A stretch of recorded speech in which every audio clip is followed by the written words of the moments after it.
Welcome to episode 2 of Doom Mapping with Dragonfly. Today, we'll continue exactly where the previous episode left off, opening up the map to the great outdoors, building natural terrain that blends seamlessly with structural architecture, as well as some cavernous areas. With any luck, by the end of this episode we will have a finished map.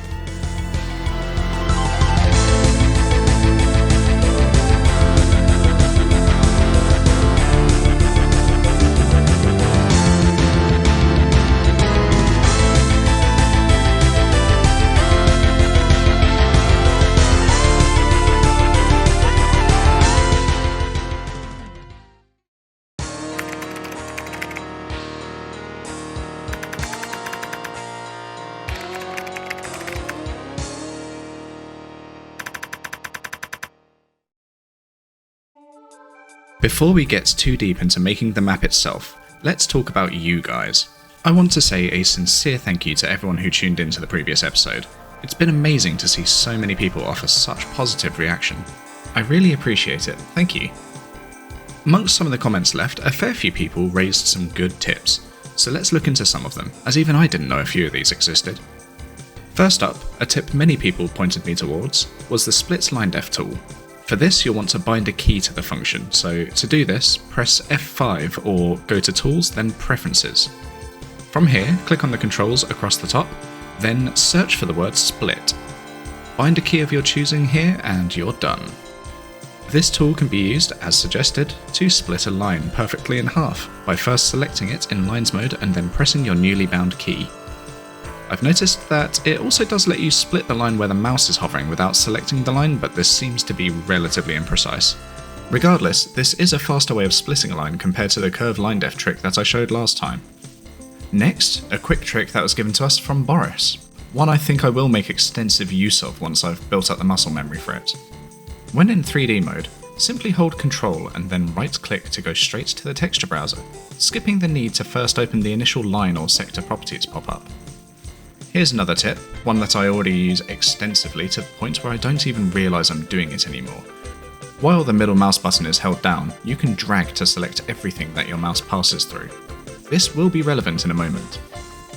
So, another trick that many of you commented about is one I even used in a previous video but hadn't decided to explain yet. You can use mathematical operations within UDB's interface. This can be really, really powerful and can save you a ton of time when you're working with more elaborate setups. So, as per the mouse hover tooltip on the screen here, you can see that you can use math operations like addition, subtractions, divisions, multiplications, etc. to change values. This works in just about every numerical box in UDB's interface, from floors to ceilings, from tags to brightness. Some more operations exist beyond what this tooltip shows, however. For example, if you use greater than equals followed by a number, or less than equals followed by a number, you will sequentially number something. I use this all the time, in particular when doing sky transfers. For example, I have a sector here with several lines that apply a sky transfer. All I need to do now is to point them all to the sector tags in my map. Simply select the lines in the order you want them to be, and this is where dragging with the middle mouse button is exceptionally helpful. Then enter greater than equals 0. This will apply a tag to each line starting at 0 and going upwards for each line sequentially. Okay, so that I don't overwhelm you all with information overload, let's take a little break from the tips and tricks and start the construction of an arena to the east outside of the blue doors. It's time to cue the montage.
Yeah, sorry about that to those who are photosensitive. I may have got a little overexcited there about the editing, and honestly, I'm not changing it. I'll make sure the next mapping montage is a little more relaxed. Anyway, let's take a closer look at what's new. First off, the obvious is a new area to the east, flooded with water and featuring 9 technical looking pillars. I'm not exactly sure what they are, but let's continue with the theme of abstraction. Perhaps they're sci-fi styled hydroelectricity generators or something to that effect, I guess? There's a switch positioned at the back centre of the arena. Since this is what starts the arena's fight, I intentionally chose a location which is both easy to locate for the player, but also puts the player in a position where they will have to engage with the fight to stay alive. This switch activates both the lowering of the pillar walls as well as the raising of some walls around the outside of the arena to trap the player in. You might be wondering how I've triggered 2 separate actions with one single switch press. I did this with the extremely versatile power of Voodoo Dolls. To make a Voodoo Doll, simply place an extra player 1 start in your map. This second start point also spawns in a player, but one that you do not control. As you may have guessed from the name, this clone of the player is akin to a Voodoo Doll, in the sense that if it receives damage, so do you. The way this is a useful tool is to place the Voodoo Doll on a conveyor belt and then have it pass over walk-triggered line actions, such as line action 38, floor lower to lowest floor. The next step is to then control this Voodoo Doll's movement via a trigger within the map, such as a switch. We do this by placing a small pillar in front of the Voodoo Doll, tall enough to prevent it from moving, and then have the trigger in the map lower this pillar into the floor. Note here that in my example, my pillar is only a single pixel tall. This works because the player actor is 56 units tall, so I've made the area the Voodoo Doll lives in 56 units tall as well. Because of this, even just 1 pixel of height is enough to block the Voodoo Doll's movement. This ensures that the Voodoo Doll triggers as quickly as possible. Another thing to note is that you can make this work with key-locked switches too. Instead of having a lowering pillar, have the switch be a key-locked door open function to then raise up a door within the Voodoo Doll's closet instead. Now all you have to do is create a series of lines that the Voodoo Doll will pass over beyond the pillar, and then have them trigger the various actions you want to perform. This can be almost anything, from raising and lowering floors and doors to activating crushers or causing a lighting change in the map. I cannot emphasize just how powerful Voodoo Dolls can be, but I will try. Some mappers have used these kinds of setups to create mind-bogglingly complex things, such as Aurelius's various puzzles seen in Eviternity 2 Map 14. I highly recommend you start simple and build your way up. Also, don't be shy about experimenting with this. You might surprise yourself just how much can be achieved this way.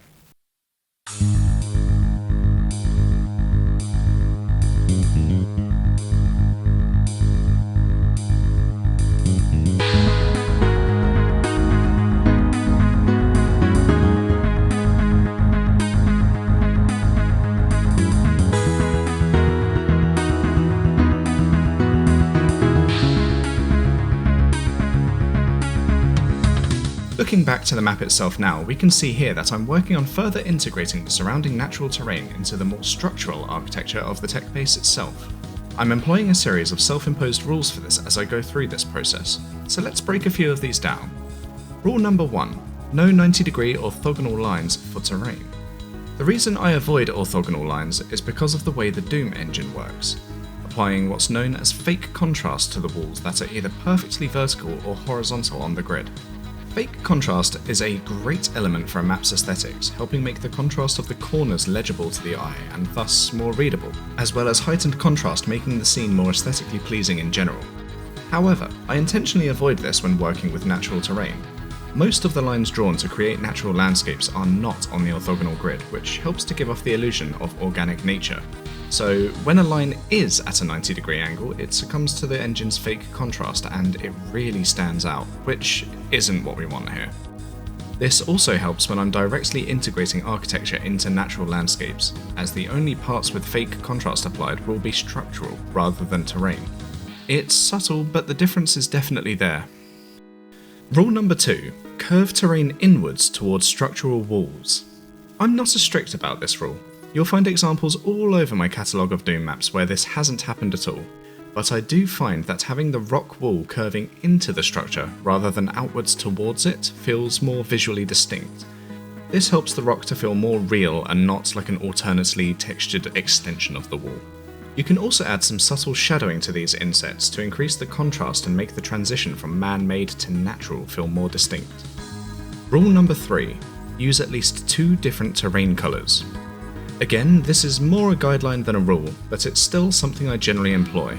This is to avoid your terrain looking like one large blob of indistinct colour, and instead provides visual clarity from the separate pieces of the terrain.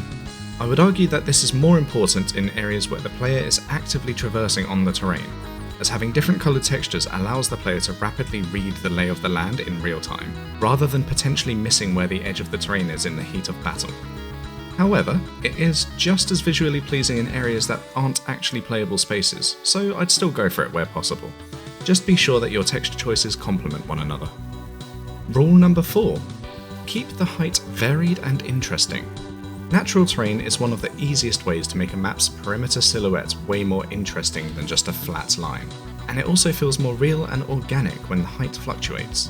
Compare this scene here with the flat height versus this scene with varied height. As you can see, the second example provides so much more depth and interest. The playable space that player can move around in hasn't changed at all, but the second example feels bigger because it provides a much more open feeling space with more of the sky on show. Now, slap in some texture variations and a little waterfall and boom, the scene really pops compared to before. Rule number 5.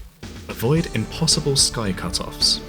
I know the point I'm about to raise is relatively inconsequential to some, but it does wonders for making the scene you're building a believable space. It's also not limited to just caves, but all spaces that make use of the sky texture throughout a map. Note here in this example, we have a large cave behind this wall, but you come outside of the cave and... Huh? Wait, where did the cave go? Considering what's behind your sky is very important for making believable locations, and in many ways could help you to form a more interesting location too. This also applies to ceilings. See how we have a sky opening in this cave here? If I walk outside of the cave, I expect it to be no taller than the sky on the inside, and yet it's massive. Again, this is also relevant in other areas of your map. Whenever there is sky, be mindful of what might be seen behind it. Also, one last thing while I'm talking about this. Consider doors. If your ceiling isn't as thick as a door is tall, it will look mighty strange that the door kinda just vanishes into nothing. If you really can't make the outside taller, consider having your door sink into the floor instead.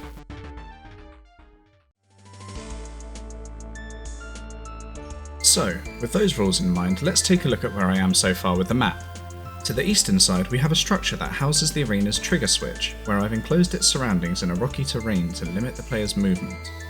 You can see that none of the lines are orthogonal, and that there's plenty of height variation at play with a small assortment of textures to keep the rocks looking varied and interesting. The rocks that connect to the building curve inwards to give off a clear sense of separation between them. Now, as we head over to the caves in the northern section of the map, you can see outside that the exterior of the cave wraps around to approximately where the waterfall is on the other side. Actually, hold that thought, let me connect them up.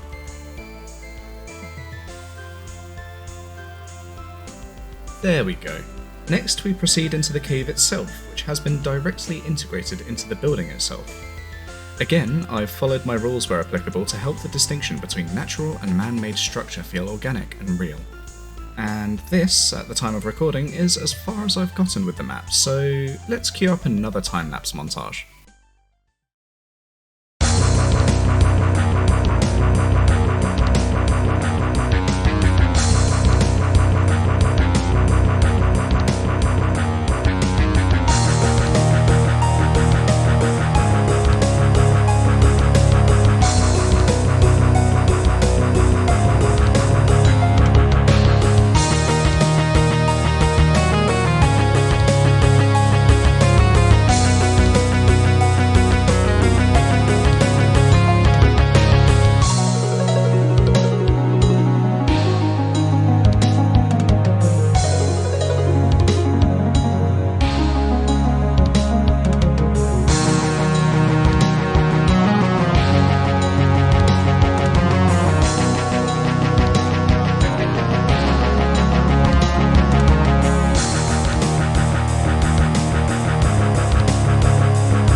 there you have it. Map 1 of a currently unnamed project is complete. I've decided I'd like to try something relatively unique with this project. You may have noticed that I have 2 exits in this map, one to the north and one to the southeast. Using the power of the UMap info spec, I intend to have different pathways through the project, meaning that to experience the full project you would need to play it at least twice or possibly even 3 times. I guess we'll just have to wait and see where my ambitions lead me in the future. Thanks for sticking around until the end of the video, I really appreciate it. As before, if you found anything explained here to still remain confusing, or perhaps you have something else you'd like me to cover in a future episode, please leave a comment below. And if you'd be so kind as to leave a like and subscribe, that'd be pretty cool too. So until next time, happy mapping.